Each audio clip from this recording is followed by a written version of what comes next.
I'm Susan Myers of the 131st. I'm here today to speak to you as a female firearms enthusiast. I've been a concealed carrier since 2013, and in order to feel that I was carrying responsibly, I joined a local chapter of the Well-Armed Woman, and for almost a year I've been part of their leadership team. I cannot tell you the pleasure that I have derived from helping ladies become their own self-protectors. It's been one of the most rewarding experiences of my life.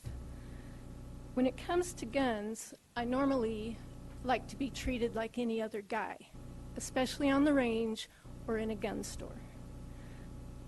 But I felt it was important to speak to you today as a woman on behalf of women who, just like me across the state, take their Second Amendment rights very seriously. And for some of them, their very lives may depend on them. Gun rights are women's rights, and I hope I serve them well by being here. I choose to carry a semi-automatic pistol with magazines that carry more than 10 rounds.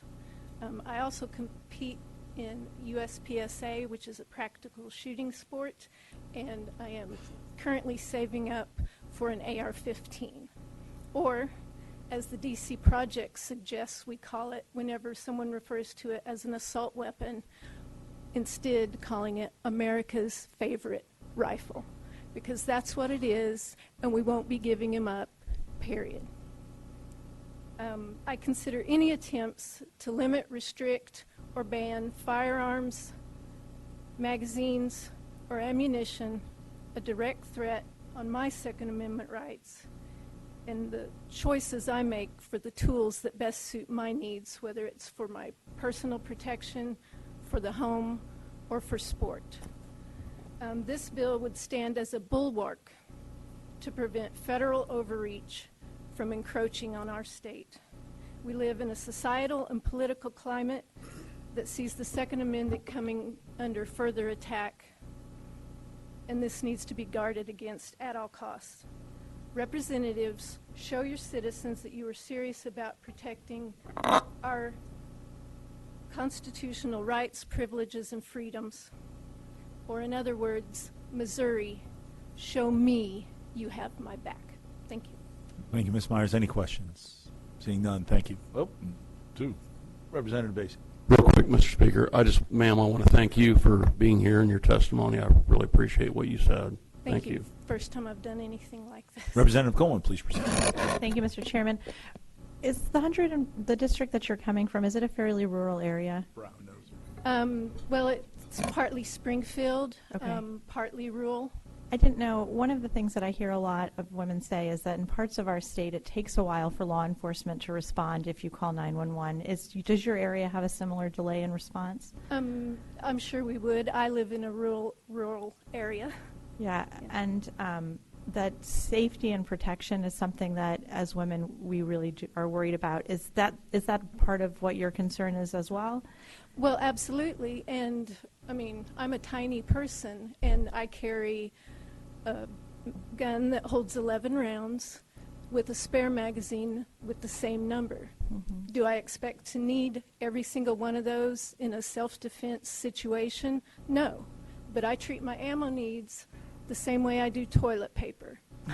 I'd rather have more than enough than to find out I've run out when I need it most. I'm so sorry to ask a personal question. I saw the ring on your hand. Are you a mom? Yes, and a grandmother. And a grandmother. I'm also a mom, and I think that sometimes one of the things that's said is that women who are supportive of Second Amendments, there's a perception that all moms are in favor of putting limitations on guns. Has that been your experience? That's what I've seen, so that's why I'm here. Yeah.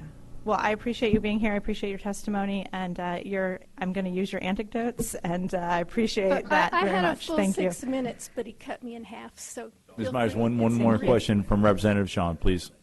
Representative Shawn, please proceed. Thank you for your testimony.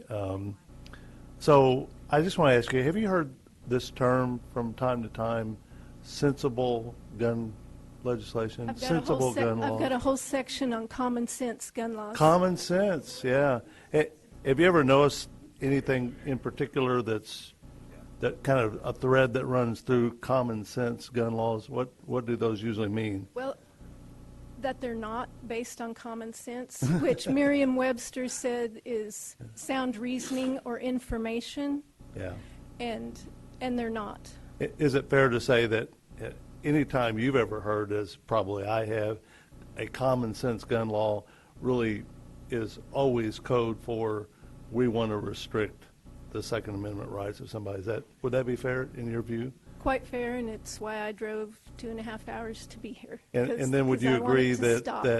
that these common sense gun laws, which would restrict your right to bear arms, inevitably end up taking away the Second Amendment rights from people who Yes. actually are law-abiding? Yeah, an example, if they want to take my 10-round, my magazines that can hold 12, but I'm Yeah. a weakling, I have to have it be 11 so I can rack my slide. Right.